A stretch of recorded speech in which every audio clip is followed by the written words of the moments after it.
ustedes saben, la realidad internacional se encuentra en estos momentos presidida por la incertidumbre ante una crisis financiera que ha tenido esta vez su origen en el mundo desarrollado, pero cuyos efectos se están notando ya en todo el planeta y cuyas consecuencias y duración son aún impredecibles.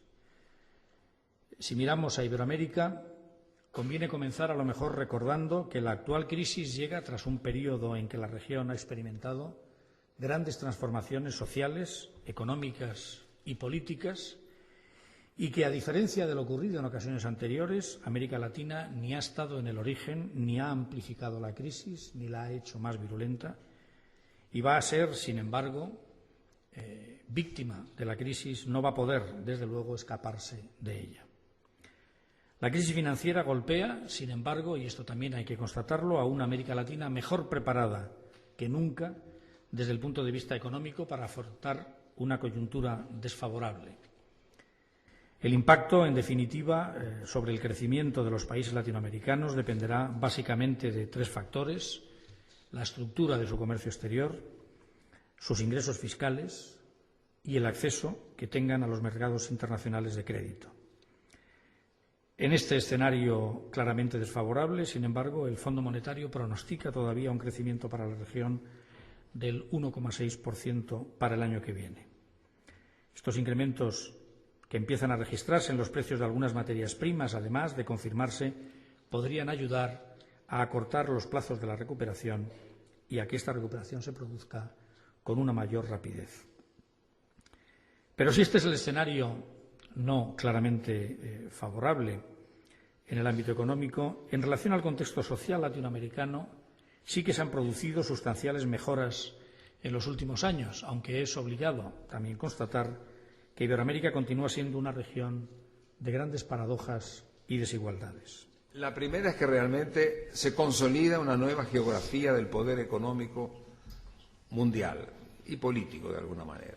Y esto es algo que lo que tiene que ver con las cosas que se dijeron aquí en esta tarde. Ciertamente estamos en presencia de nuevas economías emergentes, muy vigorosas. Se dieron algunas cifras en el sentido de que estamos hablando de los BRIC, por ejemplo. Este grupo de 4 países es la mitad de la población, el 23% del producto, fue responsable de 2/3 partes del crecimiento de la economía mundial en los últimos años, etcétera.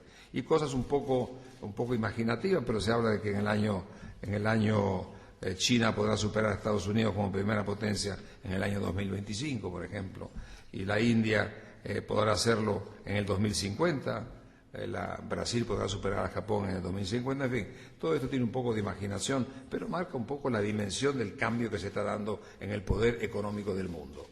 Si es así, ese poder económico se reúne y quiere de alguna manera reclamar su cuota de poder en la administración de los asuntos financieros internacionales. ¿Cómo se sitúa Brasil en este contexto internacional? Yo creo que lo bueno que tiene Brasil, que tiene cosas impresionantemente buenas y tiene cosas impresionantemente censurables, es que tiene una clase dirigente, que es una fórmula que ya no se habla de esto en ninguna parte del mundo. Y por clase dirigente entendemos que tiene una burguesía ilustrada y tiene unas universidades con gente que piensan y no piensan en términos de modelos matemáticos, que deben de ser probablemente muy interesantes, como dirían mis compañeros de facultad, pero pierden la riqueza de lo cualitativo de la historia, que es con lo que ha terminado el doctor Enrique Iglesias refiriéndose a eso del 19 y del 20, que probablemente ningún económetra de grandes universidades del mundo entendería, como diríamos en España, un carajo. Pues, bueno, entonces, lo bueno que tiene Brasil es que siempre están pensando, y además en la sala hay destacados especialistas brasileños que me podrán contestar en el debate, siempre están pensando cómo se tienen que insertar en la economía internacional, porque ese pensamiento es el pensamiento que ellos han heredado de CEPAL. El estudio de CEPAL del 49, que realizaron Previch, Aníbal Pinto y Celso Furtado, y que luego Enrique Iglesias fue uno de los herederos de todo ese pensamiento cuando fue secretario ejecutivo de CEPAL, Todo el problema que se ha planteado América Latina, así como si fuera parte de su DNA, es cómo podemos mejorar la inserción en la economía internacional, porque la determinación de la mejora de las economías no es un problema solamente interno, ni es un problema de reformas institucionales, ni de modernización, ni de recursos, ni de nada. Es un problema doble, es un problema de que simultáneamente a que los países tienen que ir modernizando las economías y transformándolas, tienen que tener en cuenta qué es lo que está pasando en la economía internacional. Eso está formulado en la región y es tema de pensamiento permanente. Al mismo tiempo, cuando tengan más fortaleza económica, tendrán más autonomía científica y tecnológica. Por tanto, estas economías tienen que tener mucha más voz a la hora de establecer normas internacionales, puesto que hasta la fecha las normas y normativas internacionales han sido dominadas por Occidente, Unión Europea, Japón y Estados Unidos. Ejemplo típico de lo que estoy diciendo, China ha diseñado una nueva tecnología que se llama el estándar 3G de tercera generación. Es muy difícil para China ofrecer este tipo de norma a otros países. El secretario de Comercio estadounidense ha afirmado que las normas chinas le brindan a las empresas chinas una ventaja injusta. Así que Estados Unidos está muy preocupado por la emergencia de la economía china. Está interesado en mantener a China en un aislamiento tecnológico en el que parece que China está interesada en mantenerse en una especie de aislamiento tecnológico con normas que nada más que beneficien a sus propias empresas locales. Dividiré mi intervención más o menos como ha hecho mi colega chino. Hablaré rápidamente de las repercusiones de la crisis económica mundial en la India, en mi país. Hablaré de lo que supone esta crisis para todo el mundo y las lecciones que podemos aprender de esta crisis económica. Luego hablaré brevemente de la economía india y la compararé generosamente con la economía china para que nos hagamos una idea más clara de su magnitud.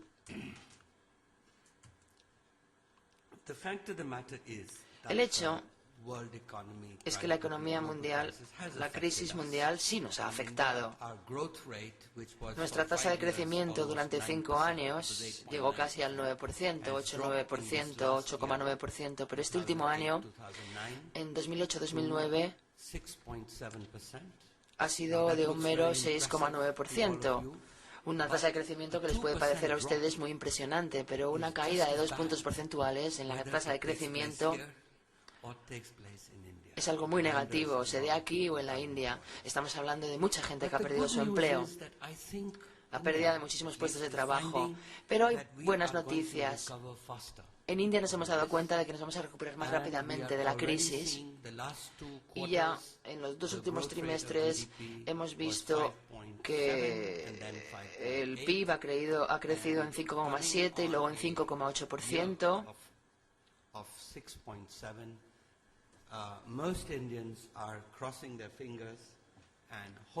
La mayor parte de los indios cruzan los dedos, esperan que acabemos el año con un 6,7% de crecimiento y luego nos pongamos a la altura de las tasas de crecimiento anteriores. Lo haremos más rápidamente que otros países por varios motivos. Y esto también se aplica a los BRICS globalmente, no únicamente de la India. Cuando hablo de una rápida recuperación económica. En lo que se refiere a la India, estamos hablando de un país menos dependiente de las exportaciones y mucho más dependiente en su economía nacional. El motor de la economía india ha sido siempre el mercado interior. Las exportaciones representan únicamente el 15% de esa economía. El concepto de BRIC tiene un atractivo enorme porque denota una idea de frescura, de movimiento. Decía nuestro colega chino que la semana pasada que se reunieron en Rusia los 4 países que fueron escogidos por Goldman Sachs como parte de este gremio, que el documento que se produjo fue un documento vacío con poco contenido. Pero lo que sí se notaba era un sentido de futuro, un sentido, una visión optimista de grandes oportunidades que contrasta dramáticamente con lo que vemos en muchos otros países del mundo. Esa es la diferencia que lo hace sumamente atractiva. Estos 4 países que reúnen por sus iniciales el concepto de BRIC no incluyen a México en su versión original.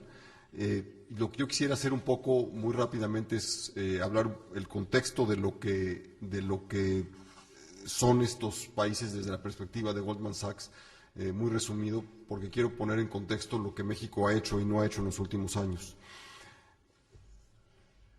Los BRIC, de alguna manera, en la versión de Goldman Sachs, hay que entender que Goldman Sachs es una casa de bolsa y está pensando en sus clientes. Lo que estaba hablando es de países que por el acelerado ritmo de crecimiento y sobre todo acelerado ritmo de crecimiento de su productividad interna, podrían convergir eventualmente con los países ricos. Esto implicaría que invirtiendo en ellos se podría beneficiar un inversionista con celeridad. El gran potencial de desarrollo es lo que los une y es lo que esperaríamos desde luego de una casa de bolsa pensando en sus clientes. Pero a mí me gusta más el enfoque que utilizó aquí don Enrique Iglesias, en el sentido de que más que el rendimiento de una inversión, lo importante es el tipo de desarrollo que va a lograrse a lo largo de ese periodo. Y es en lo que quisiera yo concentrarme. Los factores que unen a estos países y que los hacen excepcionales tienen que ver con producción, con atracción de inversión extranjera, con tasas de crecimiento económico y con el capital humano que tienen. Por supuesto que no son iguales entre sí, cada uno tiene diferencias muy marcadas en cada uno de estos rubros, algunas han surgido en esta discusión. Tampoco es evidente que tengan grandes vínculos entre ellos. Hay una posibilidad de que pudieran desarrollar una política común en el sentido de un grupo, un bloque para en procesos como el de Doha o en foros internacionales de diverso tipo, en el actual del G20, pudieran ejercer alguna influencia, pero es un matrimonio de conveniencia más por razones políticas que razones de otra naturaleza. Entre ellos hay algunas vinculaciones comerciales, sin duda, pero en la mayor parte de los casos compiten severamente. Muy importante en el planteamiento de Goldman Sachs es que son países que tienen la posibilidad de llegar a ser países desarrollados en un periodo relativamente breve, lo cual no implica que haya una garantía de que lo vayan a lograr. Y ese es el tema, a final de cuentas, del desarrollo.